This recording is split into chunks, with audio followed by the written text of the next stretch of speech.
يوم لا ينفع مال ولا بنون إلا من أتى الله بقلب سليم. تو میں بار بار کہتا ہوں اہل حدیث میں کچھ خوبیاں بھی ہیں بھائی. سب سے بڑی بات بدعتی نہیں ہوتے, اور ہمارے دیوبندیوں میں بدعت مارکیٹ میں بولو بھائی ہول سیل کے حساب سے ملیں گی آپ. السلام علیکم. میں اب چھٹی جا رہا ہوں اور میرے دوست تبلیغی جماعت میں ہیں, مجھے مجبور کر رہے ہیں کہ ضرور چلہ لگاؤں 4 مہینے کے لیے. آپ مجھے مشورہ دیں کیا یہ درست ہے یا غلط قرآن اور حدیث کی روشنی میں. اللہ کے دین کی تبلیغ کرنا ہر مسلمان پہ فرض ہے, ہر مسلمان پہ فرض ہے اللہ کے دین کی تبلیغ, جتنی اس کی طاقت ہے, جتنی اس کی استطاعت ہے. دین کی تبلیغ یہ انبیاء کا کام ہے اور انبیاء کے وارثوں کا کام ہے. اللہ سے دعا ہے اللہ ہم سب کو انبیاء کے وارثوں میں محمد کریم صلی اللہ علیہ وسلم کے ورثاء کے اندر شامل فرمائے جو دین کو سیکھتے اور آگے سکھاتے ہیں. لیکن معاملہ یہاں تبلیغی جماعت کا ہے جو ہمارے انڈیا پاکستان بنگلہ دیش میں گلی گلی کوچے کوچے گھومتے ہیں. پہلی بات ان کا یہ گھومنا, ان کا چلہ 40 دن 4 مہینے سال عمر بھر ملکوں کے دورے, انٹرنیشنل دورے, نیشنل دورے, یہ تمام چیزیں محمد الرسول اللہ صلی اللہ علیہ وسلم کی سنت سے ثابت نہیں ہے. اللہ کے نبی صلی اللہ علیہ وسلم نے کبھی بھی صحابہ کی جماعت کو مدینے والوں کو 3 دن کے لیے مکہ نہیں بھیجا, مکہ والوں کو طائف نہیں بھیجا, طائف والوں کو جدہ نہیں بھیجا, ان کو تبوک نہیں بھیجا, تبوک والوں کو خیبر نہیں بھیجا. یہ چلت پھرت نہیں تھی. جس کو بھیجا جہاں بھیجا مستقل بھیجا, کچھ عرصے کے قیام کے لیے بھیجا. جائیے حضرت معاذ کو یمن کی طرف روانہ کیا, قرائے کرام کو کسی اور علاقے کی طرف روانہ کیا, تو جس کو بھیجا کہا وہاں رہ کر لوگوں کو تبلیغ کریں. پہلا پوائنٹ. دوسرا پوائنٹ, جو کتاب لے کر وہ گھوم رہے ہیں, فضائل اعمال, فضائل صدقات, فضائل درود, یہ فضائل کی جو کتاب ہے یہ رسول اللہ صلی اللہ علیہ وسلم کی بنیادی دعوت کے خلاف ہے. آپ نے کبھی بھی وہ دعوت طائف میں دی ہو, وہ دعوت مکہ میں دی ہو, وہ دعوت کہیں پر دی ہو, سب سے پہلی آپ کی دعوت کی بنیاد لا الہ الا اللہ, اللہ کی توحید کی دعوت. تبلیغی جماعت کی دعوت کے اندر اللہ کی توحید کی دعوت نہیں ہے.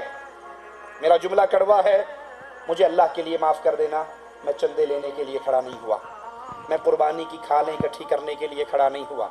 کہتا ہوں وہی بات, سمجھتا ہوں جسے حق. حق یہ ہے کہ تبلیغی جماعت کی دعوت, اس میں نماز کی دعوت ہے, روزے کی دعوت ہے, فضائل کی دعوت ہے, حج کی دعوت ہے, صدقہ خیرات کے فضائل کی دعوت, یہ ساری دعوتیں ہیں. لیکن لا الہ الا اللہ کی دعوت, شرک کا رد, قبر پرستی کا رد, یہ دعوت بالکل نہیں ہے. تبلیغی جماعت کی دعوت توحید ربوبیت کی دعوت ہے, جس کو کفار مکہ مانا کرتے تھے. اللہ رب ہے, اللہ خالق ہے, اللہ مالک. آپ طارق جمیل صاحب کی ساری کیسٹیں سن لیجئے, آپ کو ملے گا خوشبو, پھولوں میں خوشبو پیدا کرنے والا اللہ, ہوائیں چلانے والا اللہ, سمندر کے اندر کنٹرول کرنے والا اللہ, خشکی اور طری پہ کشتیوں, ہر چیز کا خالق مالک رازق اللہ. ارے بھائی یہ ساری بات ابو جہل بھی مانتا تھا. وَلَئِن سَأَلْتَهُمْ مَنْ خَلَقَ السَّمَاوَاتِ وَالْأَرْضِ, ان سے پوچھئے زمین و آسمان کا خالق کون ہے, تو یہ سب کہیں گے اللہ. کفار مکہ اللہ کو خالق, مالک, رازق, حاکم, یہ سب کچھ مانتے تھے, مختار کل مانتے تھے, کشتییں پار لگانے والا مانتے تھے, پھر بھی کافر تھے کیونکہ وہ توحید عبادت کو نہیں مانتے تھے. توحید عبادت کیا ہے؟ اللہ کے علاوہ کسی کے لیے سجدہ نہیں ہو سکتا, اللہ کے علاوہ کسی کے لیے قربانی نہیں ہو سکتی, اللہ کے علاوہ کسی کو پکارا نہیں جا سکتا, یا علی مدد, یا رسول اللہ مدد کے نعرے نہیں لگائے جا سکتے, یہ غیر اللہ کی پوجا ہے. اس دعوت پر تبلیغی جماعت نہیں آتی.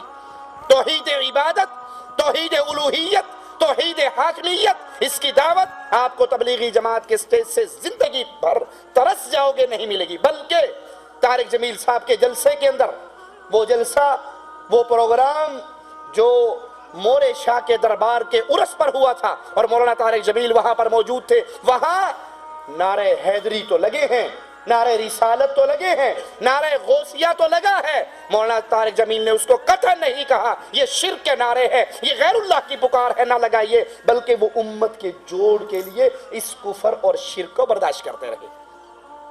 امت کے جوڑ کا ہمیں بھی غم اور فکر ہے، لیکن تم تھوک سے جوڑتے ہو، ہم ایلفی سے جوڑتے ہیں۔